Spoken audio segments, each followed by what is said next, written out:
Merci Seigneur. Merci pour ta présence au milieu de nous. Merci pour ton huile fraîche.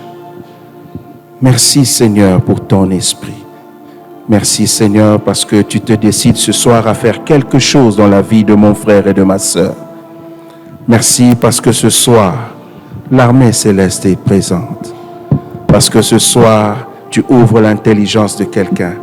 Parce que ce soir, tu ouvres les yeux de quelqu'un. Ce soir, tu ramènes au commencement. Béni soit ton nom. Béni soit ton nom. Nous bénissons l'œuvre, Seigneur, de ta parole dans nos vies.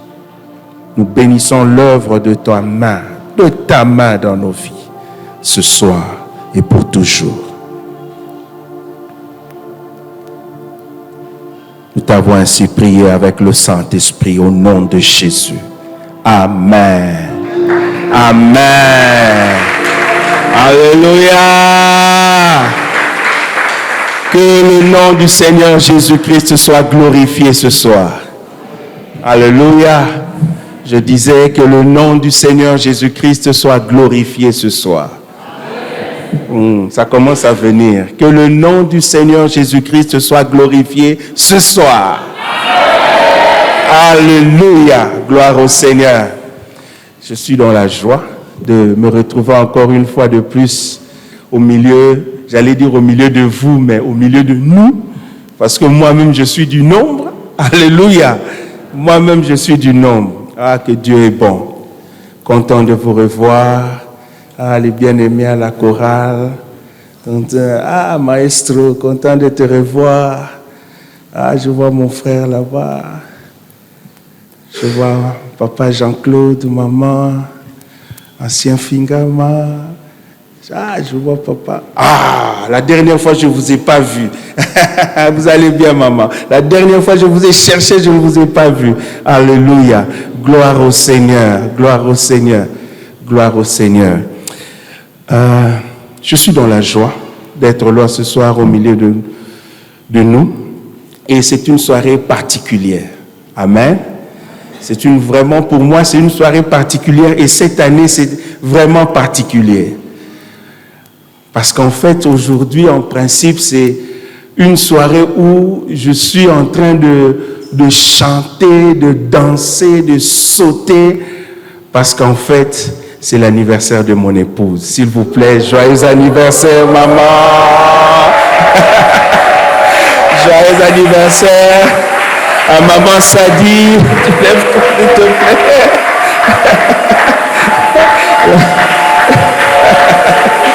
Joyeux anniversaire, ma chérie. Gloire au Seigneur. Merci, merci à vous. Vous voyez, vous qui rêvez d'épouser des pasteurs, hein? Vous qui rêvez d'épouser un pasteur, un serviteur de Dieu, vous voyez, hein? Jour anniversaire, vous allez à Moussala. Alléluia. Il y a mes soeurs, n'est-ce pas? Hein? Mais il y a une grande bénédiction derrière cela. Alléluia. Mes remerciements à l'aumônier, mes remerciements au conseil paroissial de nous avoir associés à ce travail. Et ça nous va droit au cœur. Chaque année, pratiquement, nous recevons une invitation. Et vous savez, quand on vous donne le temps de passer à cette chaire, c'est pas peu de choses. Amen. C'est pas peu de choses parce qu'un travail de plusieurs années peut être détruit par une seule prédication. Amen. Donc, c'est pas peu de choses. Et vraiment, nos sincères remerciements au conseil paroissial. Voilà. Maintenant,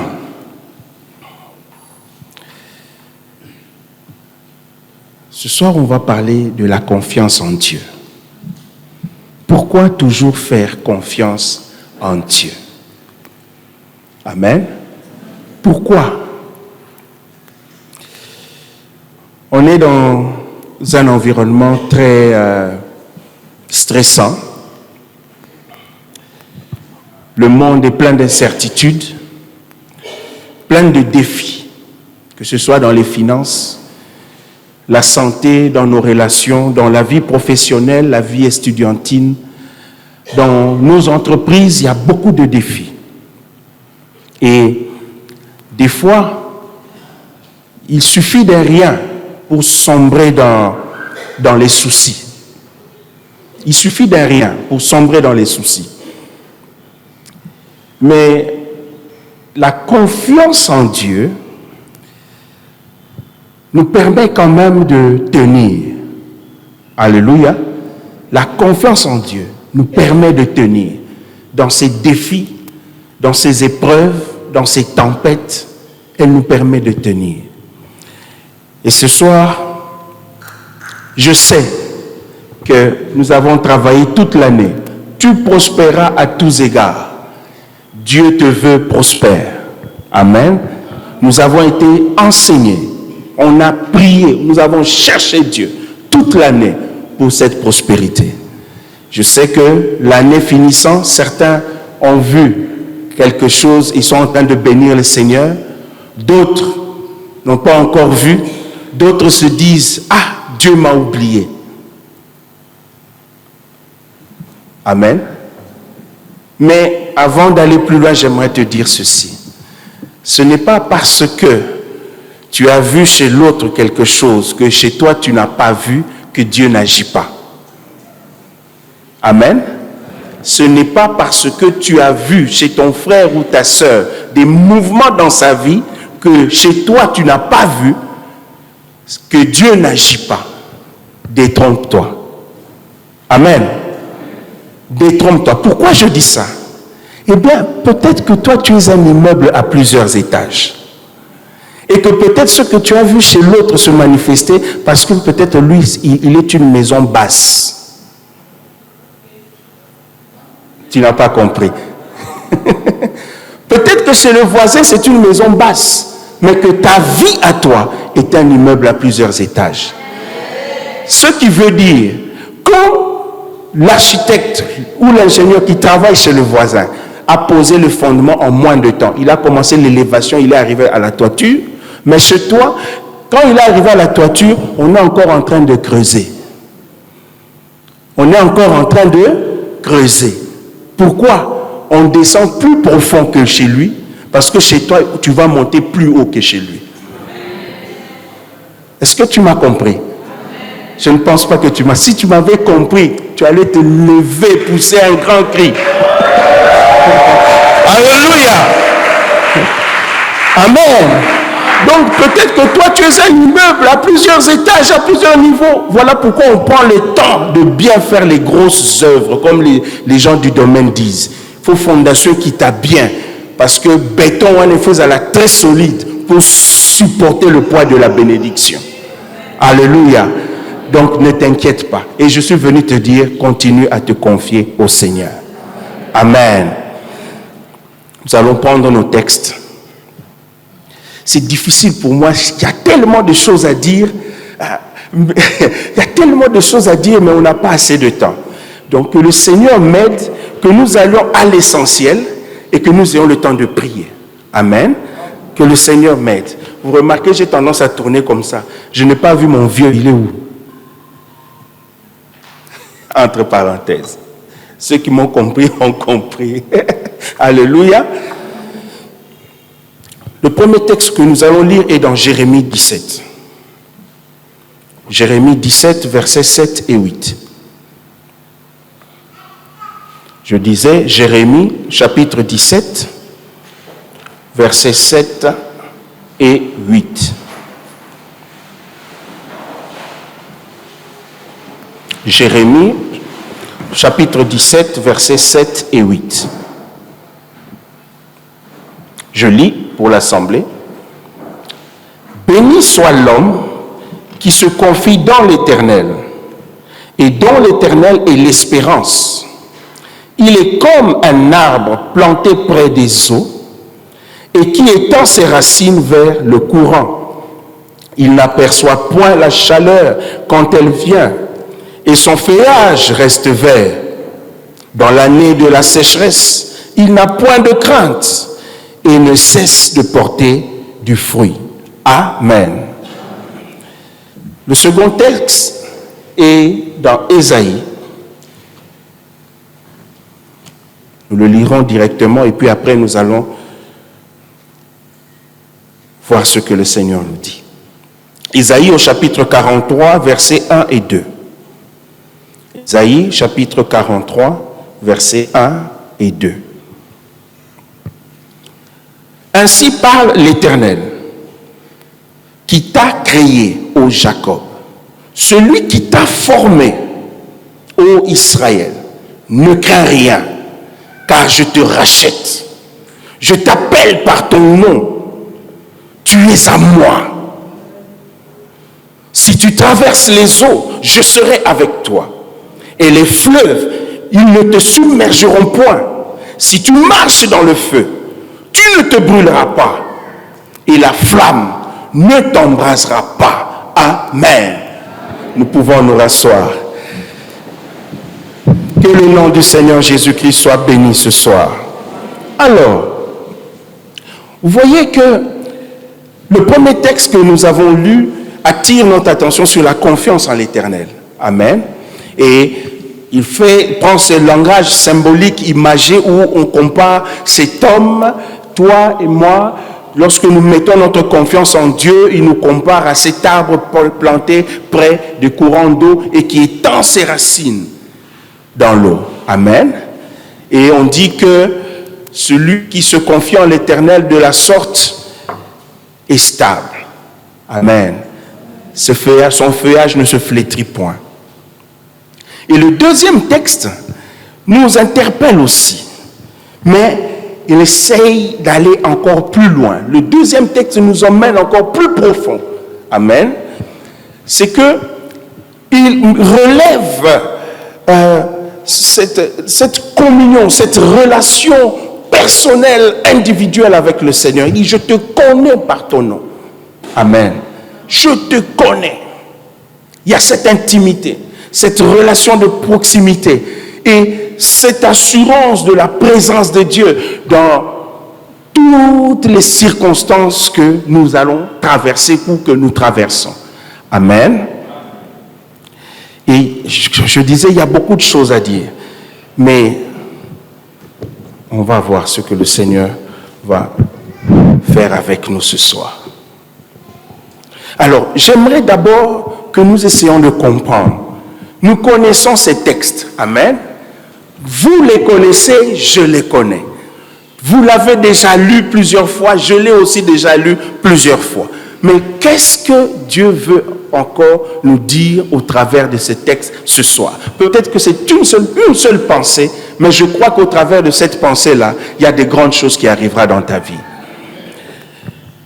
Remarquez que ces deux textes commencent par « Ainsi parle l'Éternel ».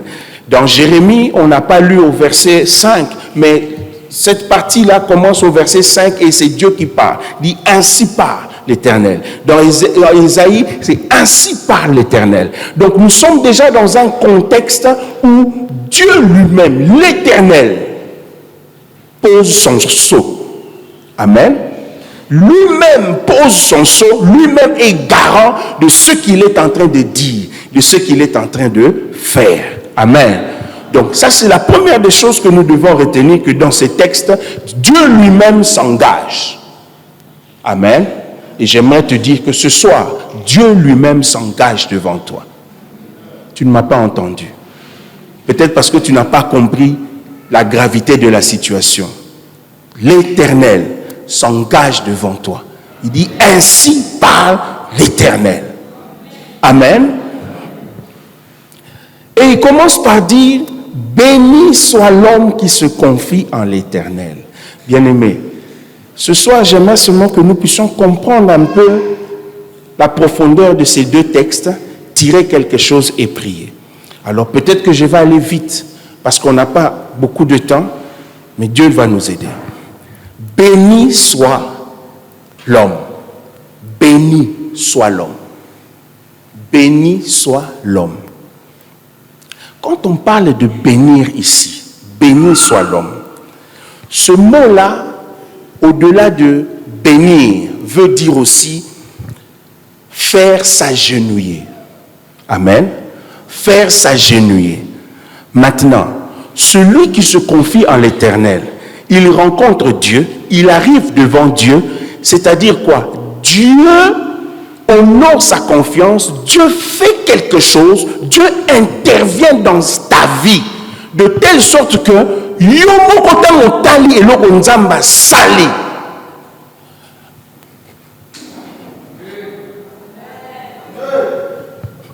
est-ce que tu as compris? Est-ce que tu as compris ça? Donc, de tes propres yeux, quand tu vois ce que Dieu fait, ce que Dieu est en train de programmer pour toi, tu n'as rien d'autre à dire que de t'agenouiller. Amen. Alors, béni soit l'homme qui met sa confiance en Dieu. Autrement dit, ta confiance en Dieu, que le diable est en train d'attaquer, que le diable cherche à secouer, c'est la clé pour toi pour vivre le miracle de Dieu, les grandes choses, les grandes promesses qui feront que tu t'agenouilles pour lever les mains et adorer Dieu. Amen. Ta confiance en Dieu, c'est la clé qui va t'amener à vivre et à expérimenter cette bénédiction-là, ce miracle-là, cette guérison-là, cette promotion-là qui fera que tu t'agenouilles pour louer Dieu. Amen. Béni soit cet homme-là qui met sa confiance en Dieu. Deuxième chose, le mot homme là ici. Quand je lisais ça, ça a attiré mon attention. Ce n'est pas l'homme normal en général. Amen. C'est de l'hébreu, ça change. L'homme normal à la création, c'est Ish. Mais ici, c'est Gever. C'est une autre chose. En fait, ça veut dire quoi? Ça veut dire homme fort. Ça veut dire guerrier. Ça veut dire fort ou capable. Et ça change. Amen. Ça change. Ça veut dire quoi? Que la confiance en Dieu ici, il faut piquer. Amen. Pour faire confiance en Dieu, il faut piquer. Ceux qui mettent leur confiance en Dieu, ce sont des guerriers. Ceux qui mettent leur confiance en Dieu, ce sont des hommes et des femmes forts. Ce sont des hommes et des femmes, des gens qui, même quand ils regardent la tempête venir, ils disent rien, Nzamba vivant. Ce sont des hommes et des femmes, à telle situation, ils se disent non, l'Éternel est présent. Je ne lâcherai pas. Je ferai confiance en l'Éternel. Et il commence même à parler à son âme comme David. Mon âme bénit l'Éternel. Mon frère, tu te retrouves dans une situation où mais ton esprit, ton âme va au-delà pour garder confiance, pour dire l'église Bokenda. On voit nous ça pasteur. À 500 francs aux ans. Quand on te défie comme ça, il faut être fort pour continuer à proclamer le nom du Seigneur. Il faut être fort pour continuer à proclamer la bénédiction du Dieu. Il faut être fort pour continuer à proclamer les bénéfices de la croix. Dire que non, il s'est fait pauvre pour que je sois enrichi. Proclamer que non, il a effacé l'acte dont les ordonnances me condamnaient. Il a détruit. Alléluia. Il faut être fort. Il faut être fort. Ce soir, je suis venu te dire, ne lâche pas. Amen. Là où tu es arrivé, c'est parce que réellement tu es fort. C'est parce que réellement tu es forte. Alors ne lâche pas. Continue à tenir. Continue à confesser la victoire. Continue à confesser le nom de Jésus. Continue à confesser la victoire de la croix. Continue à confesser la promesse de Dieu. Alléluia. Béni soit l'homme qui se confie en l'Éternel. Ou encore, béni soit ce guerrier qui se confie en l'Éternel. Béni soit cette guerrière qui se confie en l'Éternel. Qui, dans sa bouche, déclare le contraire de ce qui est devant lui. Amen. En fait, c'est ça la confiance en Dieu. Quand tout va bien, tout va bien. Mais c'est quand il y a la tempête, l'adversité, qu'on va voir qui fait confiance et qui ne fait pas confiance. Amen. Et ce sont les guerriers de la foi, les hommes et les femmes forts ici, qui récoltent la bénédiction. Alléluia. Alléluia. Donc pour te dire ce soir, ne lâche pas. Si tu es arrivé jusqu'à ce soir pour entendre cette exhortation, avant que nous puissions prier, alors comprends que ta bénédiction est proche d'arriver. Comprends, toi qui voulais te décourager, toi qui voulais lâcher, comprends que ta bénédiction est proche. Alléluia. Et on dit, il se confie à l'Éternel, et dans l'Éternel est l'espérance. Amen. Vous voyez, quand je regarde ça, je vois comme un jeu de mots. On nous parle d'un homme guerrier fort, un guerrier, et puis directement après on dit qu'il se confie à l'Éternel. Autrement dit, il trouve du repos en l'Éternel. Vous voyez un peu? Donc on met la guerre, le combat, et puis directement après on met le repos en l'Éternel. Est-ce que quelqu'un me suit? Donc peu importe la bataille, le niveau acharné, le défi qu'il y a devant toi, sache que tant que tu tiendras, le repos est garanti dans l'Éternel. Amen. Le repos est garanti en l'Éternel. Le repos est garanti.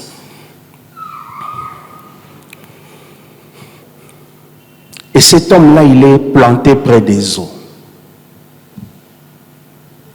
Il est planté près des eaux. Dans deux dimensions. Il est planté, mais aussi, il est transplanté. Amen. Transplanté. C'est-à-dire quoi? Que lorsqu'on transplante une plante, un arbre, c'est-à-dire qu'on le prend d'un endroit pour l'amener à un autre endroit. Donc maintenant, celui qui se confie en l'Éternel, regarde, si je dois être déplacé d'un endroit à un autre, lorsqu'on déplace un arbre, c'est-à-dire qu'on veut m'enlever pour m'amener dans une terre meilleure, n'est-ce pas? Et cette terre-là est meilleure parce qu'elle est près des eaux. Alors maintenant, qu'est-ce qui déclenche mon déplacement? Qu'est-ce qui va déclencher mon mouvement? La confiance en l'Éternel. La confiance en l'Éternel.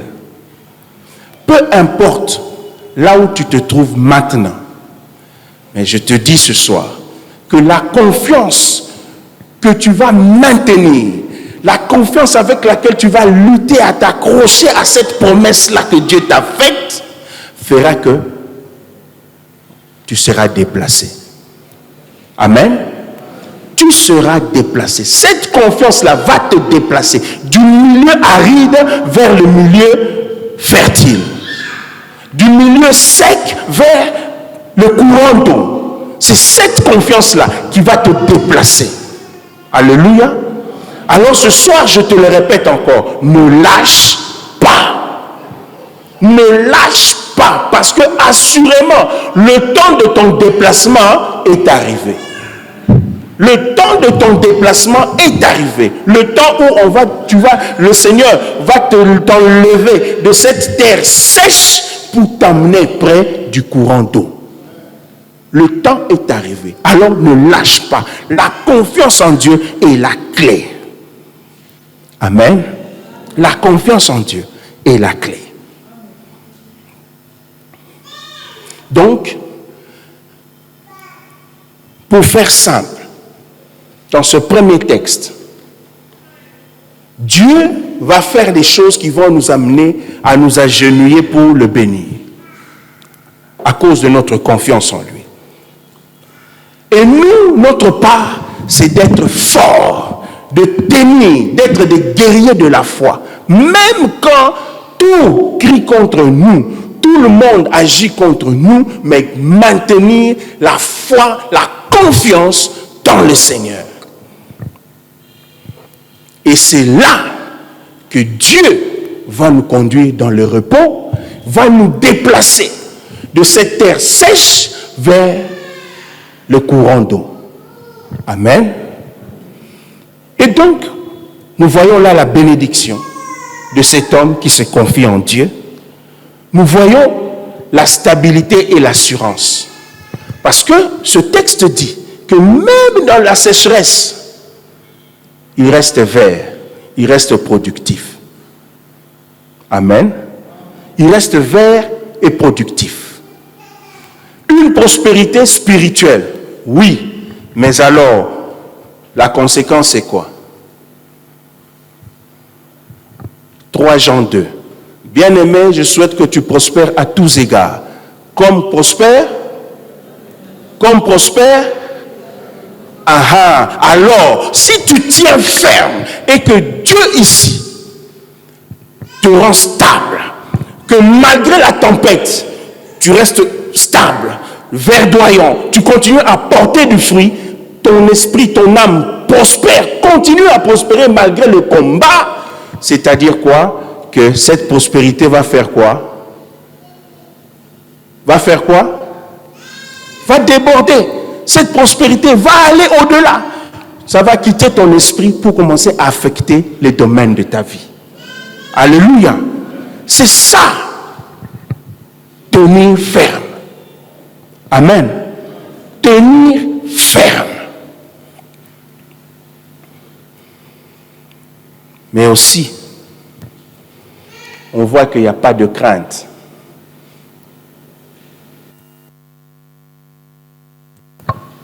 La crainte n'a pas de place. Amen. Quand on tient ferme la confiance en Dieu, la crainte n'a pas de place. Parce que tu ne sécheras pas. Même pendant la sécheresse, toi tu portes du fruit. Tu ne craindras pas. Alléluia. Il ne cesse de porter du fruit. Beaucoup de choses à dire, mais avançons. Amen. Est-ce que je parle à quelqu'un? Parce que la façon dont vous me regardez, c'est comme si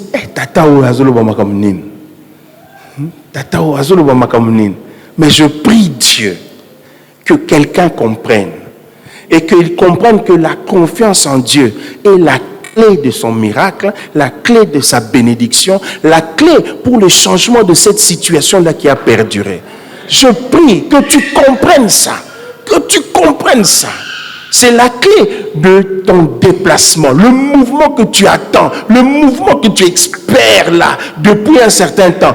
Ta clé est dans la confiance en Dieu. Alléluia. Alors, que dit le deuxième texte que nous avons lu? Ésaïe 43, 1 et 2.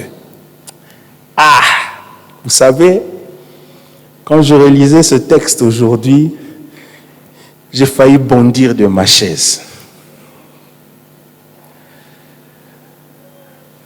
Vous voyez, dans la première partie, Dieu sollicite quand même notre engagement. Vous voyez? Quand il dit, on a compris le mot homme utilisé ici, que c'était un guerrier, les hommes forts, capables de manifester la foi même dans la tempête. Amen.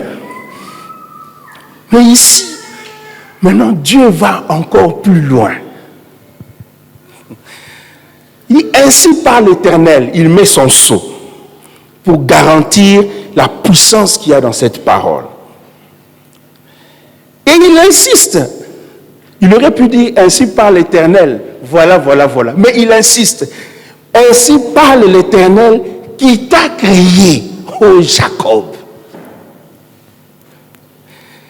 Celui qui t'a formé, ô Israël. Ne crains rien, car je te rachète. Je t'appelle par ton nom.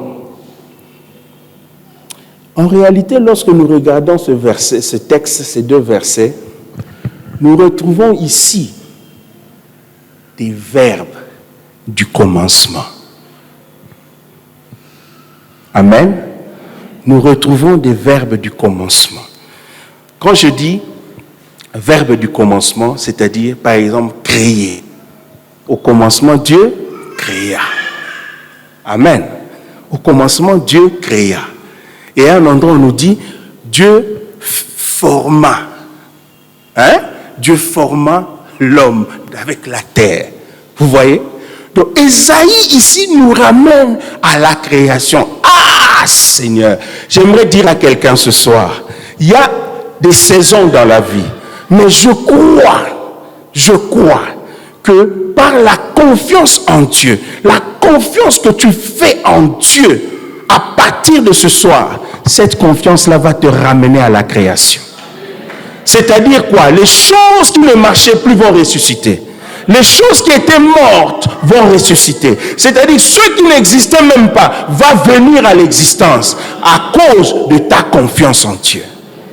Bien-aimé, ta confiance en Dieu est une arme redoutable. Redoutable. Il dit, celui qui t'a créé, ô Jacob, il ramène à la création. Donc celui qui t'a façonné. Amen. Et ce terme-là, qui est traduit par créer, lorsqu'il est utilisé avec le nom de Dieu, amen, il fait allusion à la création des circonstances, à la création des événements. Il fait allusion à la création, comment je peux dire, à la transformation des choses et au miracle, lorsqu'il est utilisé avec Dieu. Amen. Alors quand il dit, ainsi parle celui qui t'a créé, c'est-à-dire que il veut te dire que celui qui a créé toutes choses là, celui qui a créé le ciel, celui qui a créé la terre, celui qui a créé les luminaires, les événements, les circonstances, c'est le même qui t'a créé. Amen. Et puisque c'est lui qui a tout créé, ne peut-il pas faire que non, toutes ces choses-là, au travers de tout ça, qu'il crée aussi un chemin pour toi? Ah, tu ne m'as pas compris. Eh Seigneur, aidez-moi à me faire comprendre.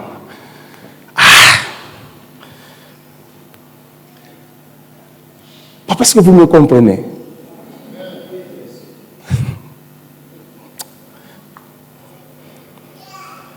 Le Dieu qui a créé toutes choses, le ciel, la terre, c'est ce Dieu-là qui s'occupe de toi.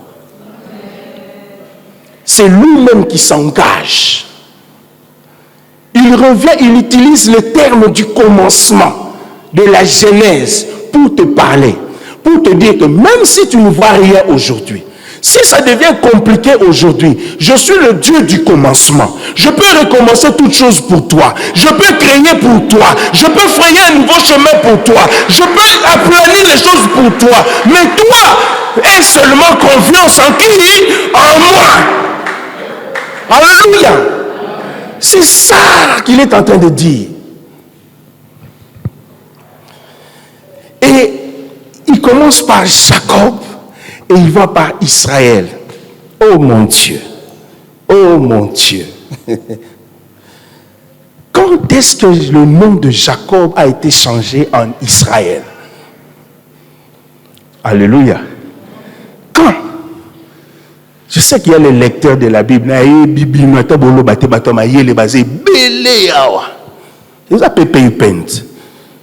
Les bons prédicateurs, des bons enseignants, je connais. J'ai passé du temps avec vous, je vous connais. Amen. Quand est-ce que le nom de Jacob a été changé en Israël? Lorsqu'il a fait quoi? Il a fait quoi? Il a lutté avec Dieu. Amen. Il a lutté avec Dieu. Et avant, on nous a dit quoi? Quel type d'homme est béni? Les hommes forts. Les hommes forts. Et voilà Israël. Jacob était de cette race-là. Les gens qui rencontrent Dieu disent, je ne te lâche pas. Les gens qui rencontrent Dieu disent, non, non, yonangai pantalon à mokaba. Les gens qui disent, même si j'ai vu, ça ne marche pas là-bas, mais toi là, comme je t'ai rencontré, je ne te lâcherai pas. Alléluia. Alors je regarde et dis, non, toi là, non, tu n'es plus Jacob, tu es Israël. Tu deviens Israël. Parce que tu es devenu cet homme fort, qui sait se confier en Dieu, reconnaître que non, c'est en l'Éternel qui se trouve mon repos, ma bénédiction, alors je ne le lâche pas. Alléluia. Celui qui t'a formé. Ainsi, vous voyez, Dieu a fait un travail, il a fait passer de Jacob à Israël. Alors j'aimerais te dire, Jacob était en fuite, il fuyait. C'est-à-dire que c'était un temps de crise. Mais c'est dans les temps de crise là qu'il a rencontré Dieu. Et il a rencontré Dieu d'une manière qui a fait que il a coincé Dieu et Dieu l'a béni, a changé son identité. Amen. Dans le temps de crise que tu es en train de traverser, ta confiance en Dieu qui retient Dieu là, c'est ta confiance là qui retient Dieu, c'est la clé pour changer ta situation. C'est la clé pour te faire passer de ce que tu es à ce que tu dois être. Alléluia. La confiance en Dieu. Et c'est formidable parce qu'il continue, vous voyez, c'est comme quelqu'un qui veut mettre Israël en confiance. C'est moi qui t'ai créé, c'est moi qui te parle, c'est moi qui t'ai formé, c'est moi qui t'ai transformé. Et il dit, je te rachète. Je t'appelle par ton nom. Tu es à moi. Ah, Bayama. Là, ça devient encore terrible. Quand Dieu parle de racheter ici, rédempteur, c'est-à-dire que Dieu est le vengeur. Amen. Donc quand il te rachète, c'est-à-dire qu'il se venge. Il se venge de qui? De celui qui t'a fait du mal. En tout cas, j'ai pitié de celui qui avait déclaré cette parole de condamnation contre toi. J'ai pitié de celui qui avait fomenté le complot contre toi. J'ai pitié de celui qui est quelque part au village là avait déclaré des limitations dans la famille. Parce que l'Éternel Dieu qui te rachète là, il se lève comme le vengeur. Il se lève comme le vengeur. Parce qu'il a vu seulement ta confiance.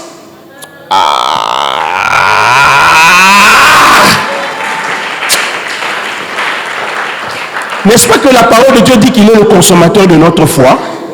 Il est le consommateur de notre foi. C'est-à-dire que quand il voit notre foi, notre confiance, ça lui fait du bien. Ça lui fait du bien. Et on nous dit encore que la joie de l'Éternel sera. Maintenant, quand toi tu as confiance, tu luttes quand il regarde comme ça, non. Dieu est content. Et maintenant, quand Dieu est content et qu'il dit maintenant je te rachète, maintenant je peux te venger. Celui qui t'a fait pleurer là, je vais te venger maintenant. Je vais te venger. Est-ce que vous pouvez imaginer ce qui arrivera à cet homme-là ou à cette femme-là, ou disons seulement à ce quelconque-là? Est-ce que vous pouvez imaginer? Donc, soit qu'il soit canelé à c'est là au monde. Tu es aux autres, azara colonel, azara général, ngana baby. Bon, maintenant, nous avons canelé moutou. Abi, lui là, je vais te venger. Pour ce qu'il t'a fait subir, je te rachète, je vais te venger. Et ce mot-là veut dire que Dieu se comporte comme un parent vengeur. Oui, bien non? Quand tu arrives, dis, toi, pourquoi tu pleures? Non, mais c'est le monsieur là au coin qui m'a tapé, je lui ai fait. Il a fait quoi? Il a fait quoi?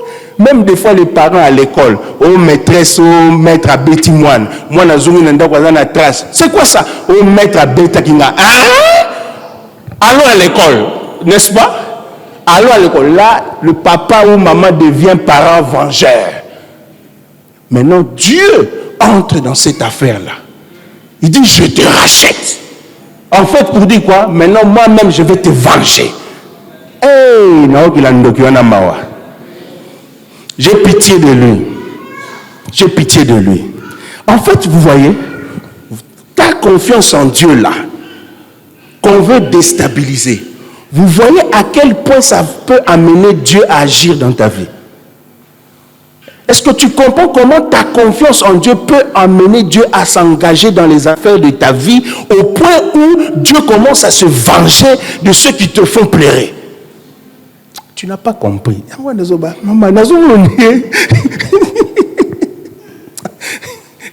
voyez, quand moi j'ai lu ça, donc Dieu se lève pour me venger.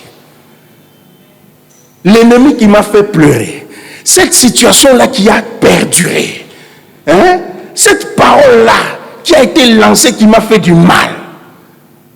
Maintenant, Dieu dit, je te rachète, c'est-à-dire je te venge. Je suis le parent vengeur. Et il va très loin. Ceux qui aiment lire, allez lire même les commentaires, vous verrez. On dit quoi? Ça veut dire quoi? Vengeur de sang. C'est-à-dire que Ebeba. Imaginez maintenant l'Éternel, le Dieu qui a créé le ciel et la terre, se lève pour toi, pour ta cause. Il dit maintenant là, Ebeba. Hein? Qu'est-ce qui va arriver? Mais tout ça, qu'est-ce qui déclenche ça? La confiance en Dieu. Ta confiance en Dieu, ma confiance en Dieu. Alléluia. Ça paraît simple, une petite chose, mais regardez comment ça déclenche l'intervention de Dieu dans la dimension moko.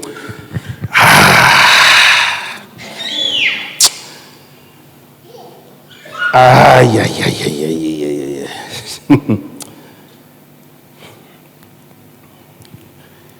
Il dit, si tu traverses, amen, si tu traverses, qu'est-ce qui se fera? Je serai avec toi. Amen. Si tu traverses, je serai avec toi. Si tu traverses. C'est un mouvement, n'est-ce pas? C'est un mouvement. Mais qu'est-ce qui va te maintenir en mouvement? Ta confiance en Dieu. Ta confiance en Dieu. Abraham a eu promesse. Avanda, a rien. Mais il a continué à agir. Jusqu'à ce qu'on dise qu'Abraham a espéré contre toute espérance. Vous voyez, non? Donc, c'est sa foi là, sa confiance là, son espérance qui a maintenu Abraham en mouvement. Il y a des pères qui ont vu des choses. Ils ont marché, ils ont espéré jusqu'à la fin. Donc, leur confiance en Dieu les a maintenus en mouvement. Maintenant, toi, Dieu te dit, si tu traverses les eaux, vous savez, bon, moi je suis bibliste, hein? Alors des fois, moi j'aime bien comprendre, quand on dit là, ça veut dire quoi? Quand tu traverses là, les eaux, je serai avec toi. Ah, quand tu traverses les eaux, tu seras avec moi. Bon, maintenant, si tu as côté na mai, c'est-à-dire que si on a dindi na mai, il faut que dinda na la kati mai. Bon, ngai na ko mela mai, na ko pe me ozalate. Si on a ça mai ko na to ezala nini. Alléluia. Mais en réalité, qu'est-ce que ça nous dit? Ça veut dire passer sur, marcher sur. Ça veut dire aller au-delà, aller à travers. Donc en réalité, quand Dieu est présent, tu marches. Et si qu'il fallait au dinda, en fait, tu ne vas pas t'enfoncer. Parce que Dieu est présent avec toi. Quand tu vas mettre le pas, tu vas passer par-dessus. Alléluia. Tu vas passer par-dessus. Si c'est une barrière, si Dieu est présent avec toi, tu vas même contourner. Tu vas passer comme ça. On va te voir de l'autre côté. Mais il est arrivé là-bas, hein? Comment? Vous voyez? Alors, le traversé qu'il y a ici veut dire au-delà. Veut aussi dire quelque chose de très important. Ça veut aussi dire obsolète. Comment? Une loi. Hein? Une loi qui devient obsolète, dépassée. Amen. Pour te dire quoi?